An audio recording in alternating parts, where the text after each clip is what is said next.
What if the exact things you're doing right now to be a quote-unquote good person Hmm. are actually the exact things causing your absolute burnout? Yeah, that is such a heavy realization to wake up to. Right.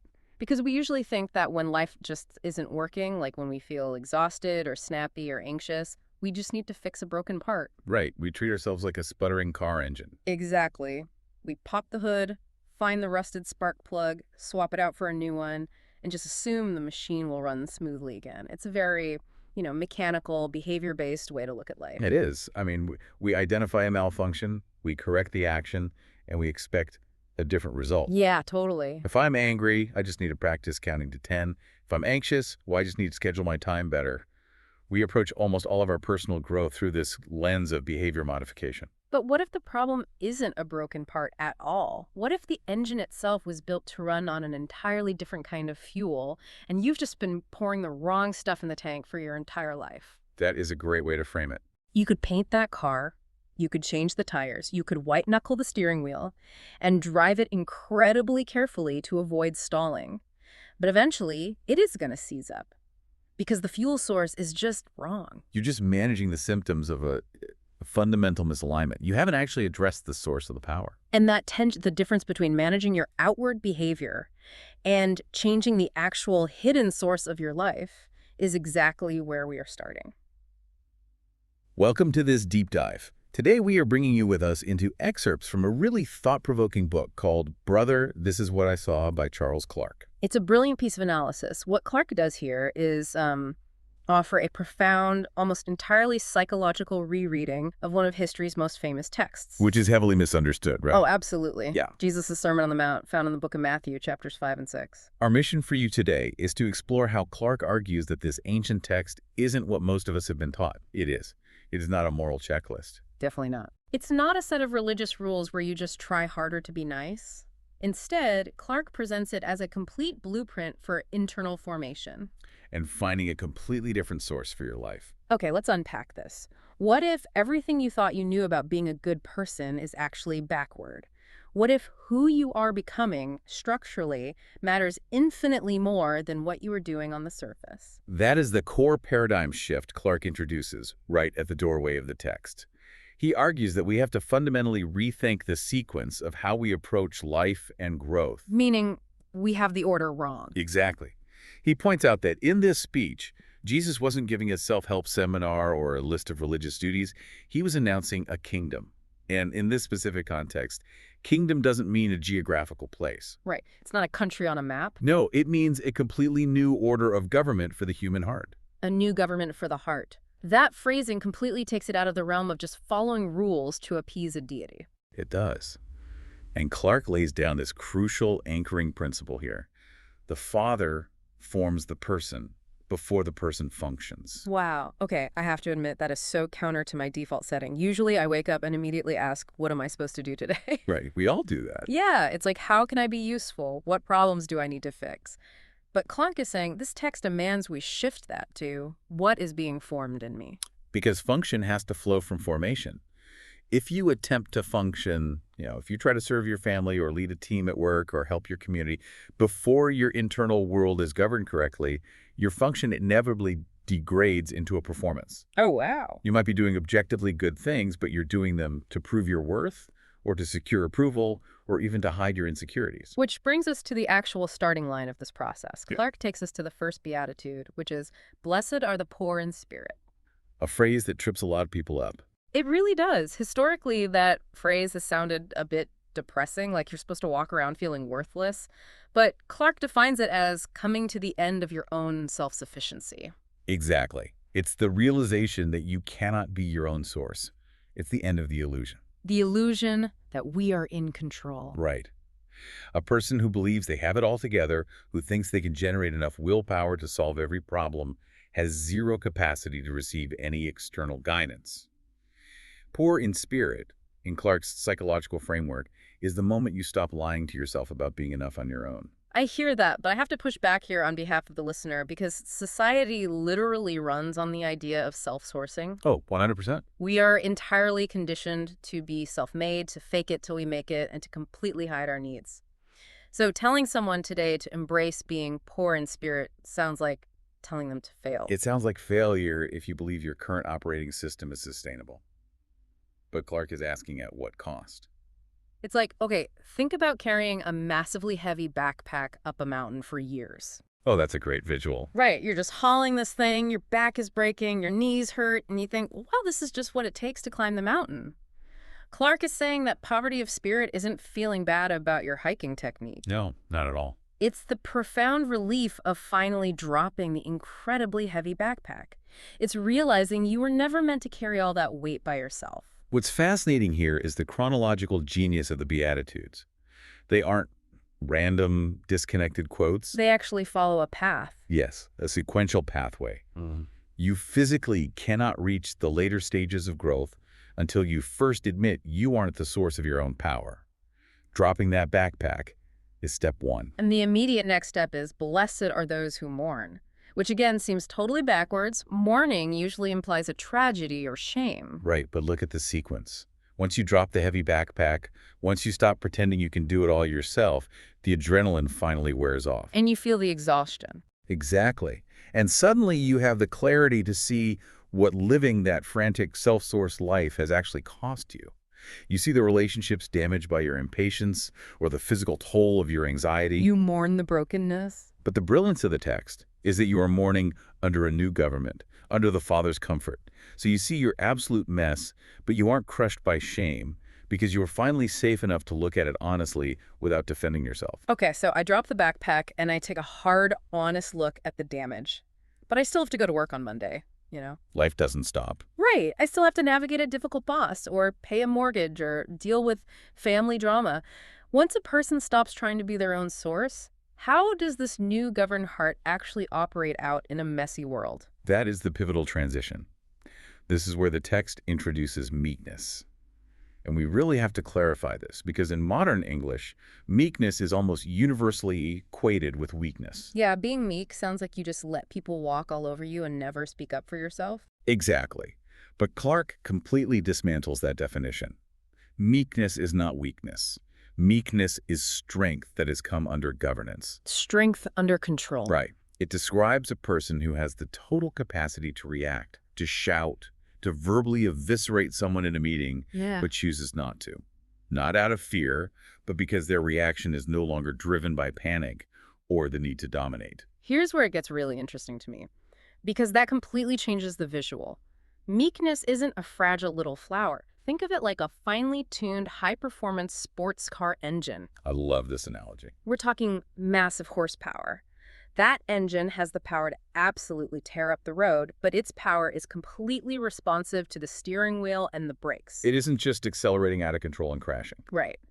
Meekness is having all that horsepower, all that intellect and capability, but keeping it perfectly governed by the driver. And if you have that kind of governed horsepower, it organically leads to the next traits, which are mercy and purity. How does Clark define mercy here? He defines it as the ability to carry the truth of a situation without using it as a weapon.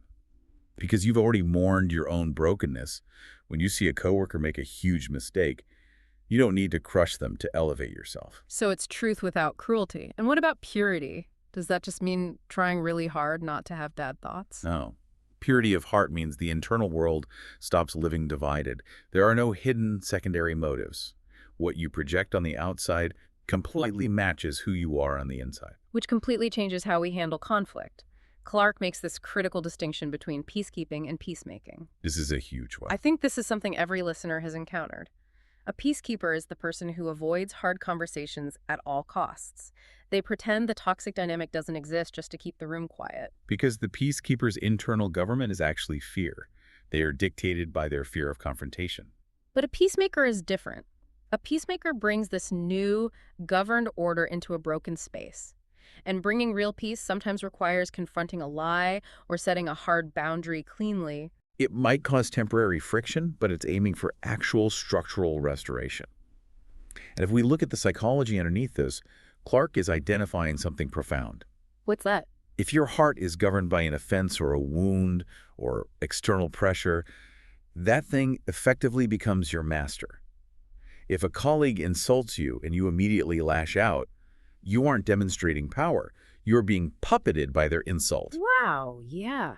True freedom is remaining under the Father's internal government, even when enemies or external pressures try to hijack your emotional reactions. And that perfectly explains the final beatitude about persecution. The blessing isn't that you are getting pressed or attacked. Nobody enjoys being mistreated. The blessing is that the pressure doesn't become your government. Precisely, the internal architecture holds firm. So if we have this incredible internal engine tuned up, how do people see it? Because we live in a culture that demands we show our work on a stage, right? We constantly feel the need to perform our growth. Exactly. Clark transitions us here from this internal posture to our external witness. And he issues a severe warning about the danger of performing that witness, using the metaphors of salt and light. The grammar Jesus uses here is vital. He says, "You are the salt of the earth, and you are the light of the world." Clark emphasizes that this is a statement of identity. He doesn't say, try really hard to become salt. Right, salt and light are simply the natural byproducts of a formed life. You don't have to force it. Salt doesn't have an existential crisis about trying to make a soup salty. It just exists as what it is. And Clark points out that this witness doesn't require a stage or a massive platform or an audience to be effective. It happens in ordinary places. Like at work or in a genuine apology.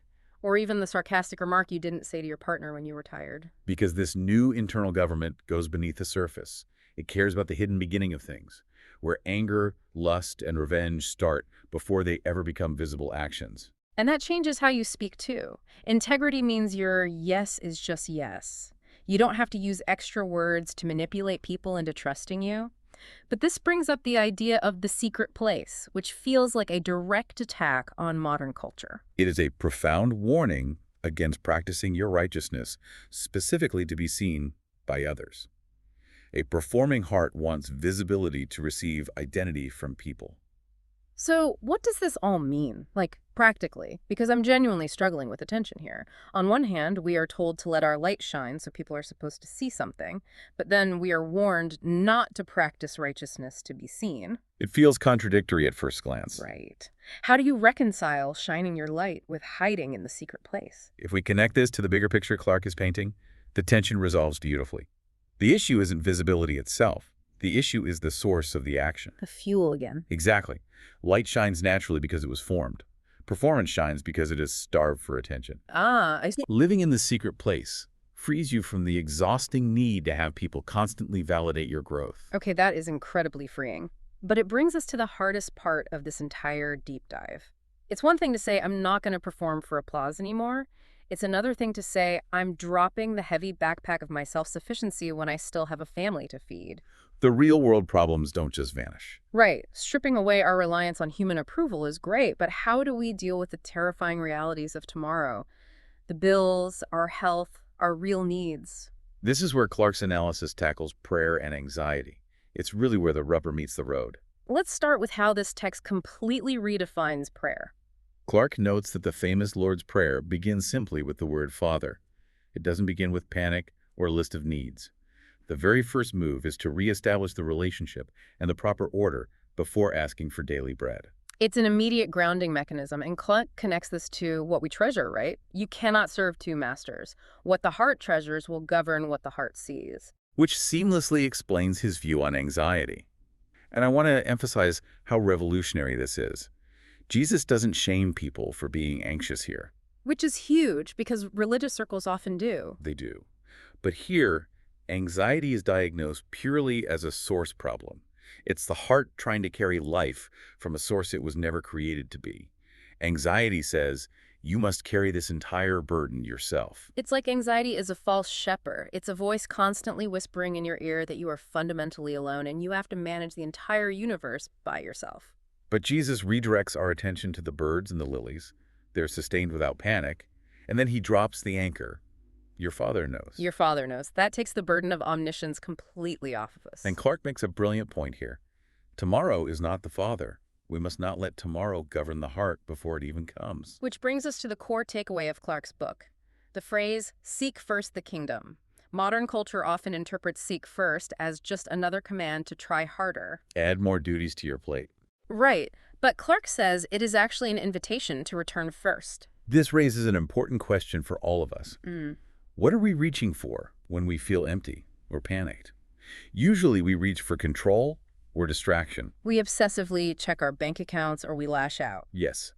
But the ultimate posture of a governed life is the reflex to return to the source before reaching for control. Before you worry, before you react, return to the Father's order. Return before reaching. Just understanding that mechanism changes the whole dynamic. You fundamentally are no longer carrying the backpack alone. It's moving from an exhausted, self-made existence to a governed, peaceful life that naturally produces light and salt. Okay, let's wrap this up because this has been a massive shift in perspective. The Sermon on the Mount, through Clark's eyes, is a doorway.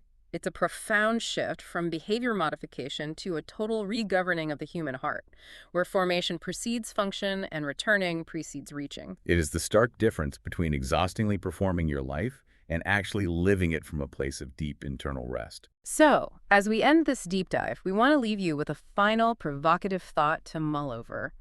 I want you to think about the absolute biggest point of friction or anxiety in your life right now. Are you trying to be your own source in that exact spot? What would it look like today to simply return before reaching? What would it look like to pause, let go of the illusion of control, and step back under the governance of a Father who already knows what you need? Thank you so much for joining us on this deep dive. Keep exploring, and remember, you don't have to carry it all alone. We'll catch you next time.